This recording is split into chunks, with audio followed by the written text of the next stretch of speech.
Vous venez tous les soirs donner à manger aux caïmans? Ah oui, nous donnons manger à 5 heures. Est-ce qu'il y a beaucoup de caïmans en Côte d'Ivoire?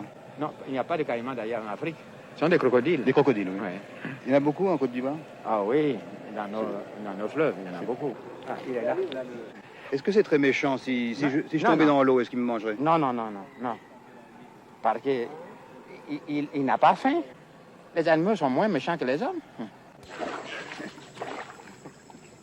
Qu'est-ce que c'est, Monsieur le Président? Ce sont des silures, ça. Des poissons-chats? Oui, poisson-chat.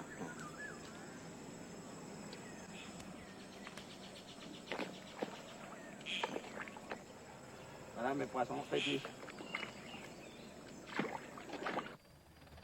Cet homme, vous l'avez déjà bien sûr reconnu. Il s'appelle Félix Houphouët-Boigny, président de la République de Côte d'Ivoire, 300 000 km², 4 millions d'habitants. Nous avions quitté Abidjan la veille, laissant derrière nous une capitale orgueilleuse de son développement spectaculaire, dissimulant à peine une insolence de parvenu. Une capitale vitrine, mais dont les glaces ne reflètent que les images déformées d'un pays dont la terre constitue la véritable richesse.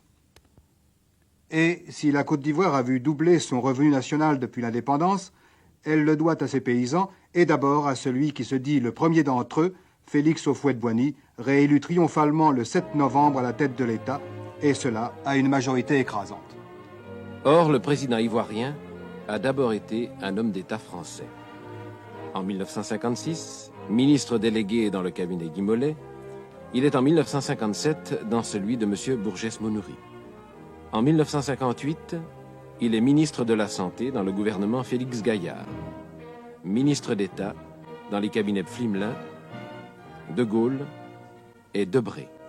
Il participe au sel de la Constitution française, puis devient ministre conseiller aux Affaires étrangères et enfin chef de la délégation française à l'ONU.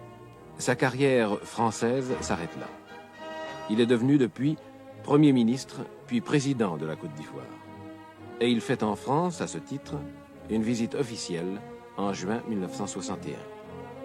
Hôte de la France au château de Champs, il sera aussi celui du général de Gaulle à l'Élysée.